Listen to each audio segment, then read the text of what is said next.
I thought the night shift would be quiet until I saw Emily being rushed into the hospital on a stretcher, pushed by 3 police officers. It rained like hell that night. She was 13, maybe 14 years old, had a fragile body covered in dry dirt and dark blood. Her left arm showed a deep bruise spreading from wrist to elbow. There were abrasions on her legs and shoulder, like she had rolled across rough ground. The girl was unconscious and completely soaked from the rain. What happened? I asked, gripping the side of the stretcher as we moved toward the emergency room. The officer in front of us, a heavy-set woman with a tired face, kept flipping through a small notebook without looking up. Her badge read Harris, detective. The girl called 911 reporting a break-in, She said. She locked herself in her bedroom. When we arrived, we found her unconscious on the ground outside, in the backyard. But the worst was inside that house. What do you mean? I asked, cutting the sleeve of her shirt with my scissors. It wasn't a pretty scene. She finally looked at me, her tone calm, like someone who sees this kind of thing every week. The girl's parents were dead in the bedroom. Bruises around the neck, broken nails and signs of a struggle. There was water everywhere too. We still don't get that part. I pressed gauze against the wound of her arm. The skin was scraped and split in places, swollen from impact, consistent with a fall.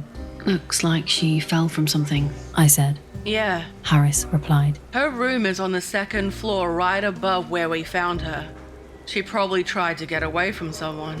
And did you catch the one that did this? Harris hesitated, like she was weighing her words, solving an equation in her head. Well, She said. things don't make much sense right now. No signs of forced entry, no indication anyone else was inside the house. The family had security cameras outside, so that should tell us something. I secured a temporary wrap around her arm and nodded to the nurse who came to help me. We moved Emily into an observation room, and 3 of us just stood there. Me, Harris, and the nurse setting up an IV and checking her vitals. While I worked, Harris stepped away from the bed. She stood near the wall, writing frantically in her notebook.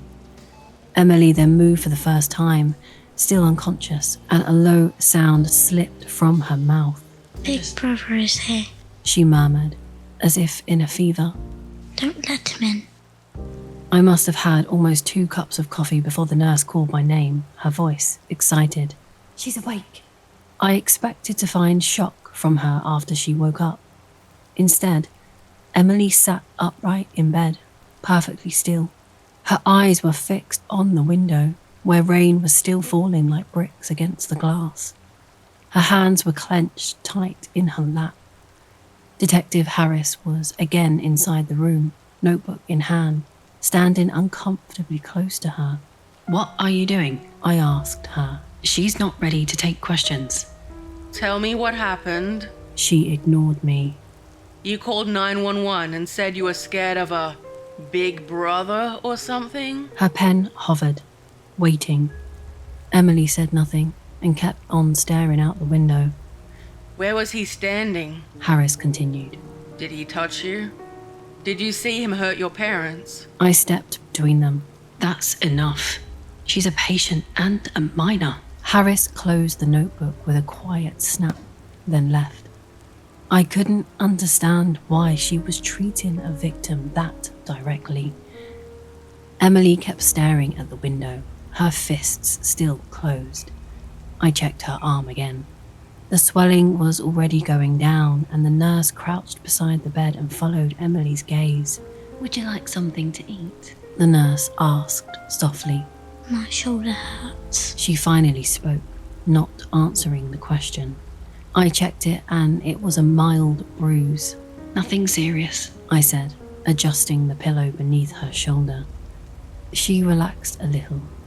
So I asked if she felt any other pain and told her her hand would be fine soon. She nodded, and I took her silence as a response to trauma. Some people cry, others shut down. For a moment, I saw her glance toward a few magazines and books stacked at the far end of the room, forgotten there by a previous patient no one had bothered to clear out. I picked up the books and brought them to her. She opened one of them right away, curiosity lighting her face for the first time. Do you read a lot? I asked. She nodded and told me a little about the book she had read, how she really enjoyed science fiction, and how the new school her father made her attend didn't have a library as big as the last one. I didn't ask about her parents, but there was tension there she didn't put into words. My big brother was the only one who gave me books. She continued suddenly. That's when I read my first science fiction.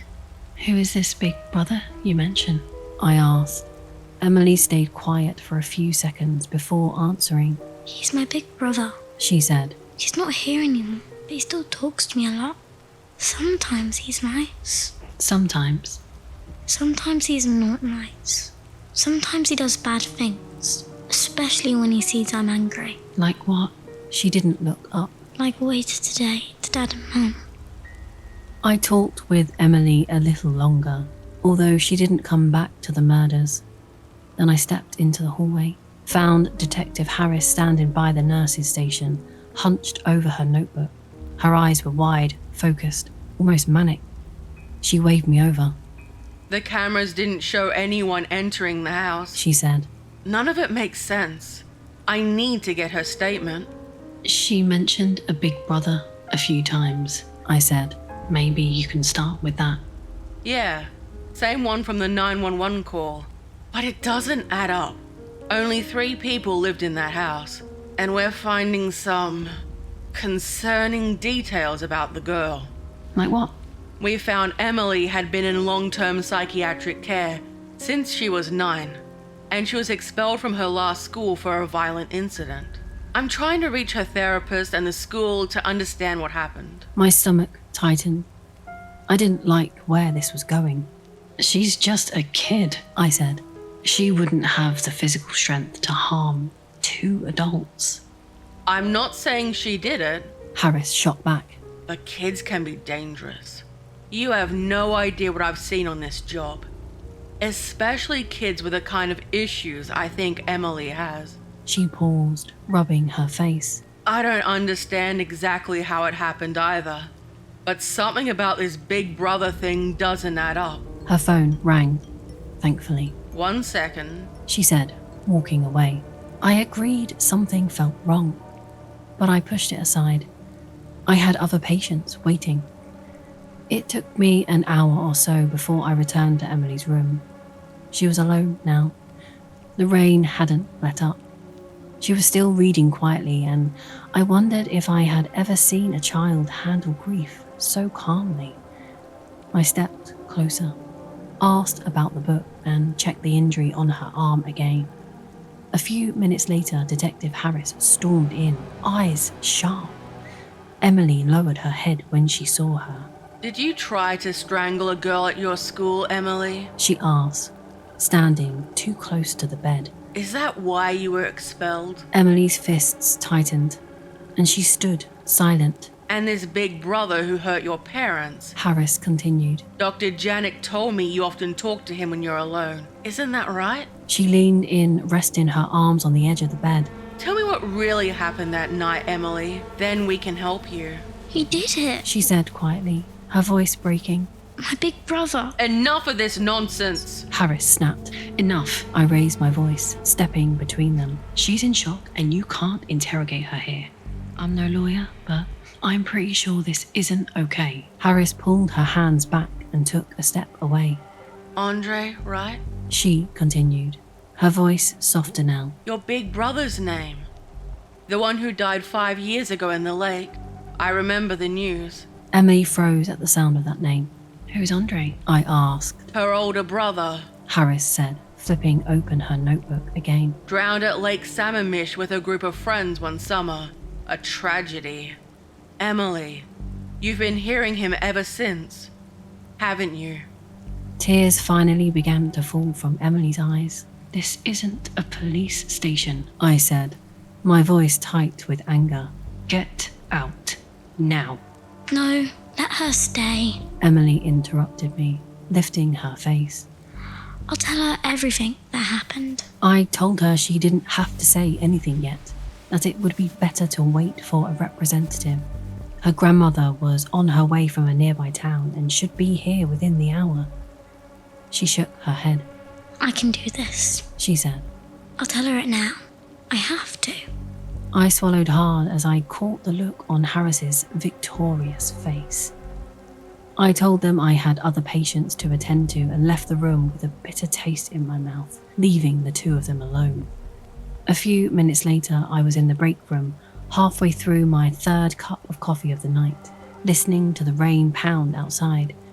Thunder rolled past the windows, and a few lights flickered before suddenly going out. The blackout lasted less than a minute before the backup generator kicked in. When the lights returned, some of them were dimmer than usual, flickering as the system stabilized. As I walked back through the patient corridor where Emily was, I noticed something wrong immediately. Her room was completely dark. I opened the door and felt something cold and wet soak into my shoes. There were a couple of inches of water covering the entire floor. Emily was still on the bed, her face locked in an expression of terror I don't know how to describe. She looked at me like she was desperately trying to warn me of something, but she didn't need to say anything. I saw it on the floor. Detective Harris. She lay in a spreading pool of water, her body still. Her eyes were bulged, staring at nothing, and her neck bent at an angle so extreme it made my stomach turn. My instinct was to scream for help, but Emily spoke first. Stay quiet. She warned me. Or he'll touch you. I wanted to ask who, but the words wouldn't come out. And then I realized I was about to get my answer whether I wanted it or not. I felt something behind me pressed against the wall near the door I had just entered through. Its shadow stretched across the floor, tall and wide. Slowly, I turned. It was pale, towering over me by more than 5 feet. Its shape was vaguely human, but its limbs were too long, too thin. There was no hair, no clothing. Water dripped from its body and its torso was tangled with algae and freshwater plants. Its eyes were white, empty and unblinking. Don't hurt her, Andre. Emily whispered to that thing. Please, she's a good one. I'll go with you this time. It didn't respond. It just kept staring at my petrified body. Emily spoke to me again, her voice firm now.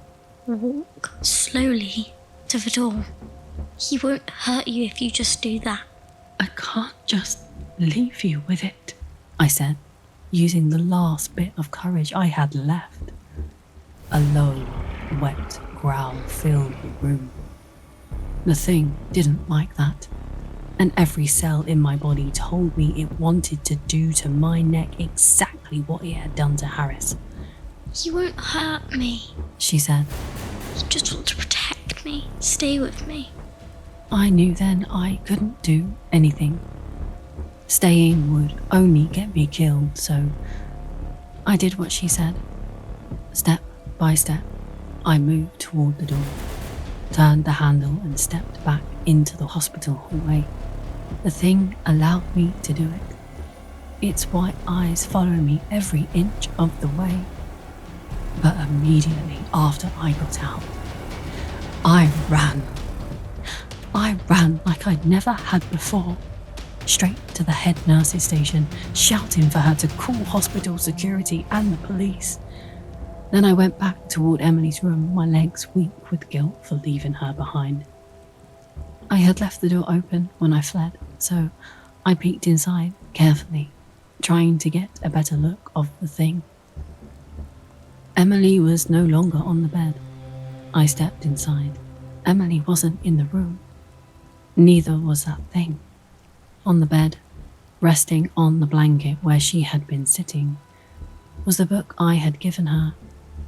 The window she had stared at all night was now open, rain blowing in. Wide open.